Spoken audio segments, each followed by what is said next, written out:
Selamat pagi dan salam sejahtera bagi kita semua. Kita patut mengucap syukur kepada Tuhan kita Yesus Kristus. Kita ada semua karena anugerah-Nya. Dan kita juga patut mengucap syukur kita boleh berjumpa lagi di dalam persekutuan Renungan Harian Toraya edisi Kamis 23 Februari tahun 2023. Sebelum kita membaca dan merenungkan akan firman Tuhan yang menjadi kekuatan di dalam kehidupan kita, mari kita berdoa. Di pagi hari ini ya Tuhan, kami tunduk di hadapan hadirat Tuhan, merendahkan hati kami, karena Engkau adalah pemilik hidup ini. Bapa yang baik, terima kasih untuk hari baru, hari yang Kau karuniakan bagi kami. Sebelum kami melakukan aktivitas kami saat ini, Tuhan, kami mau membaca dan merenungkan akan firman-Mu. Mampukan kami dengan tuntunan Roh-Mu yang kudus, sehingga kami boleh mengerti arti firman-Mu, dan mampukan kami untuk menghidupi firman-Mu lewat kehidupan kami hari lepas hari, di dalam pekerjaan kami, dalam keluarga kami. Bersabdalah ya Tuhan, karena kami anak-anak-Mu siap mendengarkan firman-Mu. Di dalam nama Yesus Kristus, ampuni segala dosa dan kesalahan kami. Amin. Firman Tuhan pada pagi hari ini terdapat dalam kitab Yunus pasal yang keempat ayat 1 sampai ayat yang ke-11. Judul perikop di atas, Yunus belajar menginsafi bahwa Allah mengasihi bangsa-bangsa lain. Tetapi hal itu sangat mengesalkan hati Yunus. Lalu marahlah ia dan berdoalah ia kepada Tuhan, katanya, "Ya Tuhan, bukankah telah kukatakan itu ketika aku masih di negeriku? Itulah sebabnya maka aku dahulu melarikan diri ke Tarsis, sebab aku tahu bahwa Engkaulah Allah yang pengasih dan penyayang, yang panjang sabar dan berlimpah kasih setia, serta yang menyesal karena malapetaka yang hendak didatangkannya.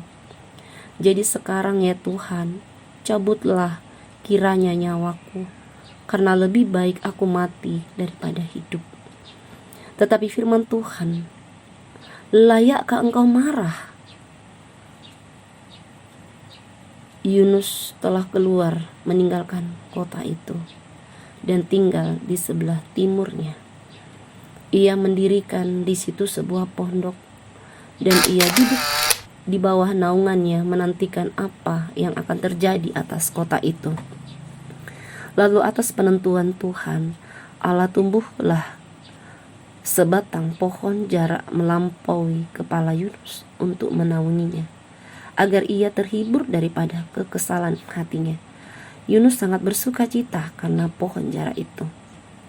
Tetapi keesokan harinya, ketika fajar menyingsing, atas penentuan Allah datanglah seekor ulat.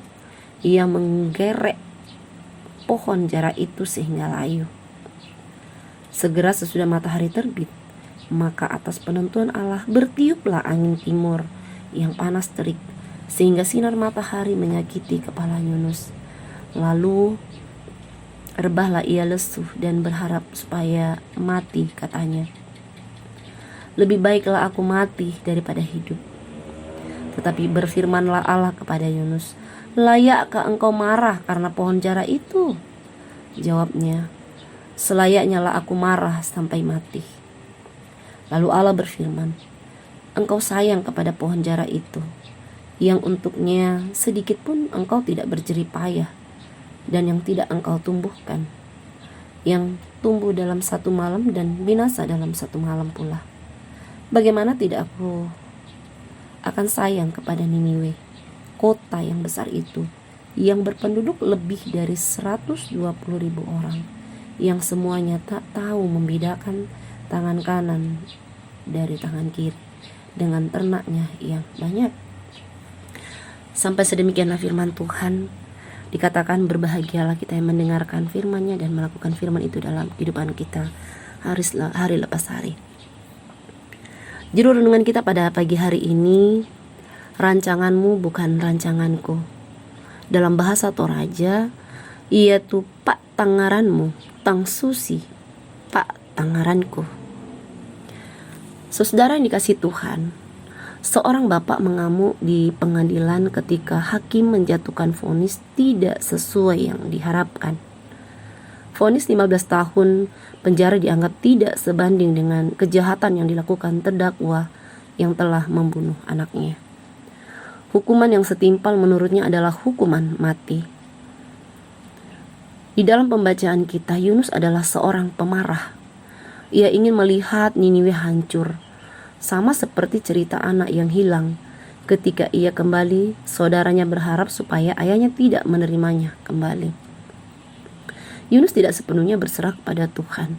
Ia sesungguhnya tahu tentang kebenaran Tuhan, tetapi ia tidak taat terhadap apa yang dikehendakinya. Karenanya, ia tidak sepenuh hati melakukan perintahnya. Ia taat hanya karena ia takut pada tindakan yang Tuhan akan lakukan terhadapnya. Layakkah Yunus marah kepada Tuhan? Ia lari keluar kota karena kekesalannya kepada Tuhan, tetapi Tuhan tetap mendapatkannya.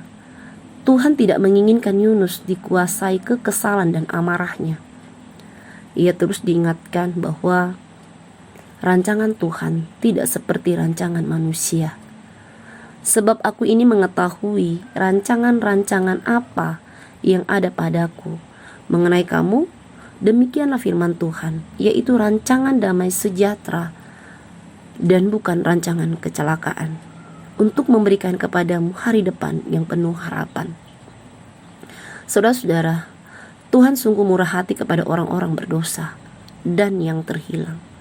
Tuhan memberi kesempatan kepada orang Niniwe untuk bertobat karena ia tidak mau seorang pun binasa.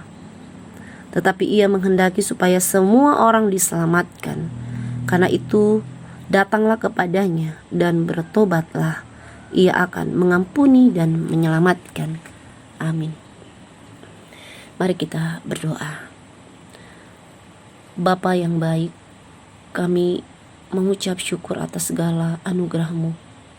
Terima kasih Tuhan, waktu sejenak yang Engkau berikan bagi kami boleh membaca dan mendengarkan, merenungkan firman-Mu. Biarlah firman-Mu yang sudah kami dengarkan Tuhan, Engkau mampukan kami untuk menghidupinya di dalam kehidupan kami. Biarlah Tuhan, Engkau terus memelihara kehidupan kami. Biarlah kami terus percaya bahwa rancangan yang Engkau berikan adalah rancangan damai sejahtera. Biarlah hidup kami Tuhan terus terfokus hanya kepadamu. Pakai hidup kami Tuhan untuk menjadi saksi-Mu di tengah-tengah keluarga kami, di tempat kami bekerja, dimanapun Tuhan hadirkan kami. Bapa dalam surga, berkati kehidupan kami, berkati keluarga kami, berkati segala pekerjaan kami. Terima kasih Bapa yang baik. Inilah doa kami, syukur kami kepadamu. Bukan kehendak kami yang jadi, melainkan kehendak-Mu yang jadi. Di dalam nama Yesus Kristus kami berdoa, bersyukur kepadamu. Amin. Demikianlah firman Tuhan pada saat ini. Selamat beraktivitas. Tuhan Yesus memberkati kita semua.